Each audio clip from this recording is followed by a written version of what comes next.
نکته بعدی که میخوام بهتون بگم اینه، ببینید گوجه هنوز نپخته اما کباب تقریبا پخته دیگه، فقط و فقط.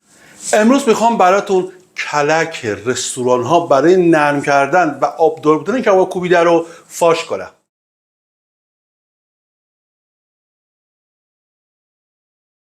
تا حالا فکر کردید چرا تو رستوران ها کبابی که میخوریم انقدر نرم و انقدر آبدار هستش، ولی تو خونه هر کاری میکنیم اون لطافت، اون نرمی و آبداری رو نداره؟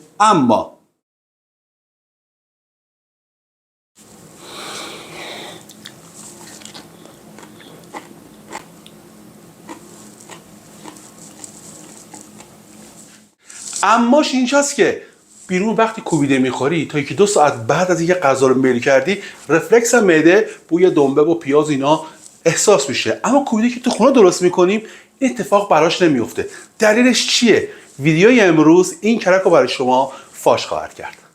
دوست گلم سلام، به کانال آشپزی خودتون خوش اومدید. امروز میخوام یکی دیگه از کلک‌های رستوران ها رو براتون فاش کنم. کباب کوبیده مورد پسند همه ما ایرانی ها هستش و حتی اونور مرزها. اما دقت کردید توی رستوران ها وقتی کباب کوبیده میخوریم خیلی نرمه، خیلی آب داره و تو دهن میذاریم به اصطلاح آب میشه. دلیلش چی میتونه باشه؟ مطمئن باشید دلیل خیلی خوبی نخواهد داشت، با اینکه خیلی خوشمزه است. امروز ویدیوی ما راجع به نرم بودن و آبدار بودن کباب کوبیده. پس تا آخر این ویدیو همراه من باش تا به این راز تو هم پی ببری. خب برای این کباب بسیار نرم و آبداری که تو رستوران ها خیلی میخوریم و معتقدیم که چقدر کباب خوشمزه و آبداری بود، ما چی احتیاج داریم؟ من حدود 200 گرم گوشت راسته گوساله دارم، 250 گرم قلوه‌های گوسفندی دارم، 100 گرم پرده شکمی گوسفند دارم و 30 گرم دنبه گوسفندی. ترکیب اینا با هم دیگه میشه همون کباب نرم و آبداری که تو رستوران ها میخوریم.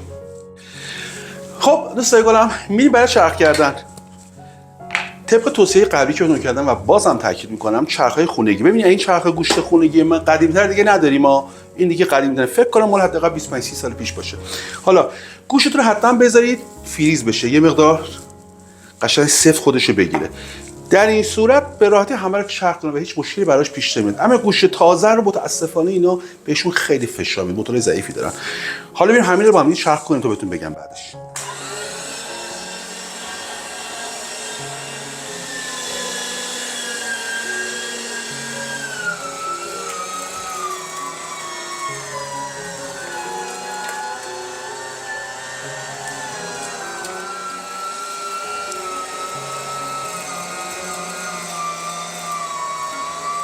من حدود تقریبا 600 گرم گوشت چرخ کرده آماده دارم که حداقل 200 گرم هم پیاز بهش اضافه میشه حدود 800 گرم.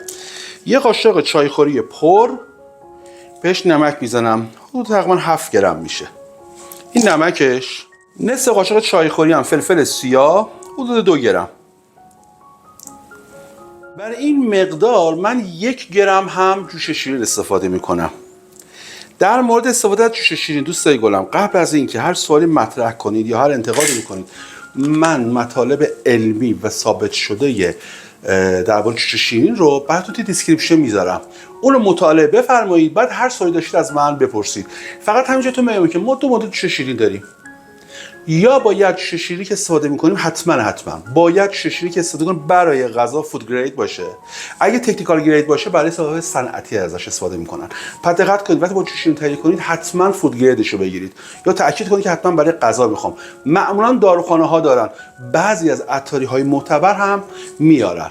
پس موقع خرید جوش شیرین حتما تاکید کنید که جوش شیرین برای غذا باشه، فود گرید باشه. ولی اطلاعات علمیشو حتما دیسکریپشن رو مطالعه کنید. 4 تا پیاز دارم که وزنشون هم میارم بدون اینکه آبشون رو بگیرم، حدود تقریبا 300 گرم میشه. من آب اینه که بگیرم به 200 گرم آبش احتیاج دارم. گوشتمون چقدر بود؟ 600 گرم، یعنی 1/3 رو من پیاز میزنم. این مقدار برای کباب کوبیده‌ای که توی رستوران ها میخوریم و میگیم چقدر آبدار بود، چقدر نرم بود. حالا میبینید، اجازه بدید. خب اینو رندش میکنم کاملا.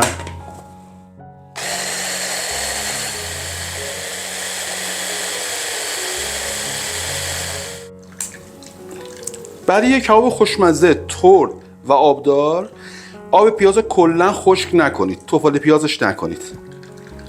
این تجربه منه ها، ولی بازم هر چی که خودتون دوست دارید. ولی من هیچ وقت آب پیاز کامل نمیگیرم. میدونستید که گوشت مثل اسفنج آب رو به خودش میکشه؟ به همین دلیل میگم آب پیاز کامل نگیرید، چون این گوشت آب پیاز اضافی رو به خودش میکشه و باعث نرمی، تردی و خوش طعمیش میشه. اگر دقت کنید توی آموزش کباب چنجه با گوجه فرنگی این راز کاملا براتون فاش کردم. یه سر اون ویدیو بزنید، راز نرم کردن چنجه با گوجه فرنگی. میبینید که چه میزان آب از گوجه و پیاز اونجا بود که گوشتای چنجه مثل یه اسفنج همه رو کشید تو خودش و هیچ آبی داخل ظرف دیگه باقی نمونده بود. همون باعث خوشمزگیش میشه. خیلی خوب، من 200 گرمم پیاز اضافه میکنم بهش. حالا دستا رو بشورید با دستکش، هر جور که راحت هستید. شروع میکنیم اینا رو کاملا با همدیگه ترکیب کردن و ورز دادن و در نهایت کف مال کردن.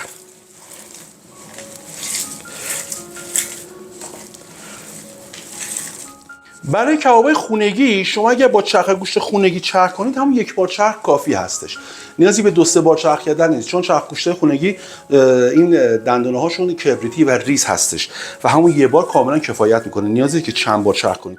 اما اگه گوشت چرخ کرده رو از بیرون تهیه کردید، چون اونا همشون با دونه درشت چرخ کنن، نخودی اصطلاحاً، اونو حتما باید دوباره چرخش بکنید تو خونه.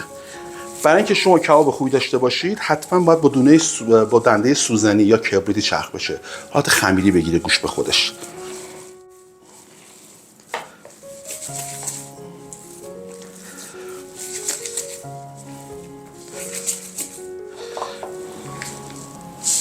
این یعنی که کاملا چسبیده و اصلا رو سیخ هم نخواهد، مطمئن باشید.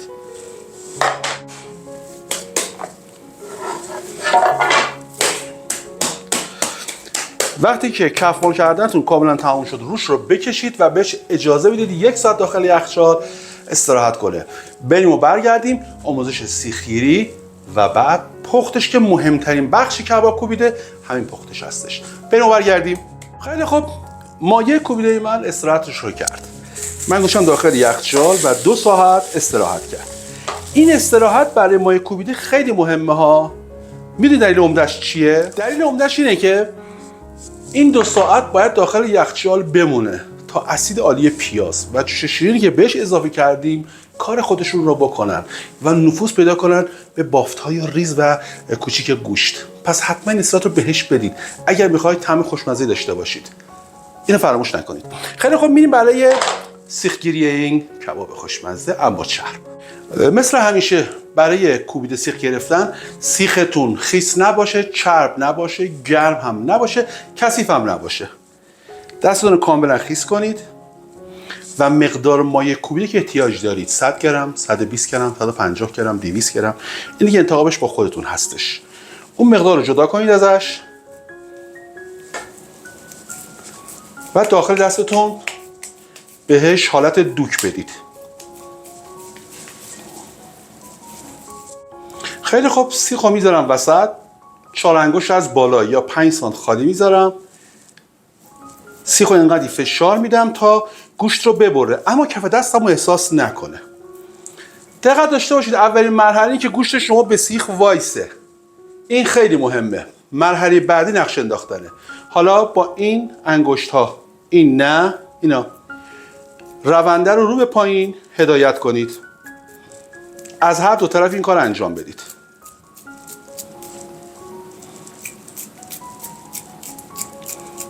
خب حالا می‌بینیم که روش نقش بندازیم، اصطلاحاً گل کباب.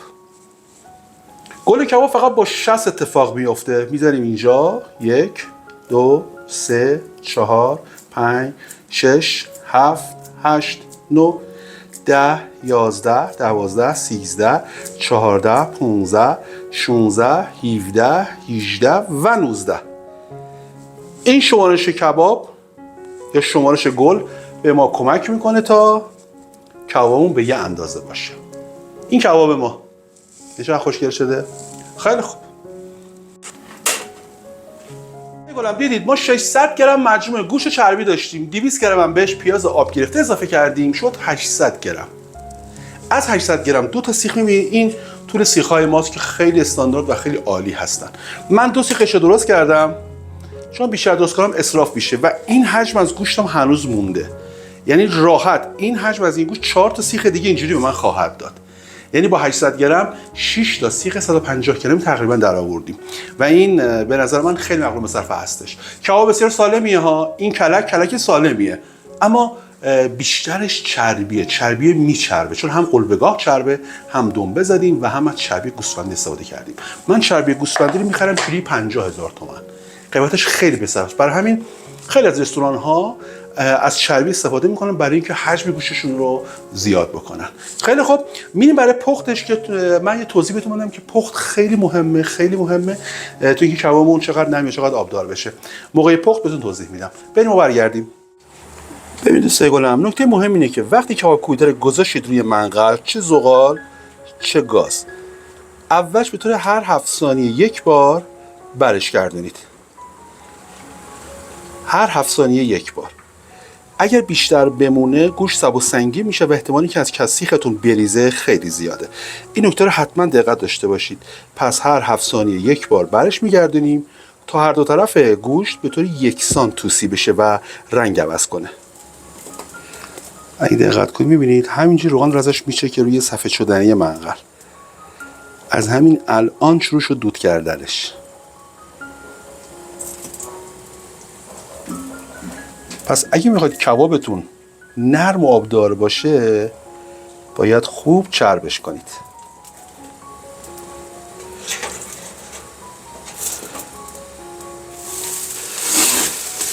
نکته بعدی که میخوام بهتون بگم اینه، ببینید گوجه هنوز نپخته اما کباب تقریبا پخته دیگه.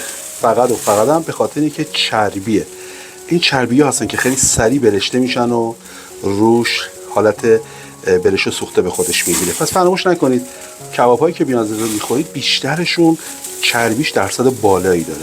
به همین خاطر هستش که خیلی نرم و آبدار به نظر میرسه.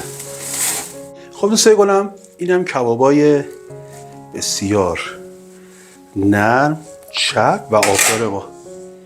دقیقاً همون کبابیه که تو رستوران ها میخوریم و میگیم چقدر این کباب خوشمزه و آبدار و نرم بودش.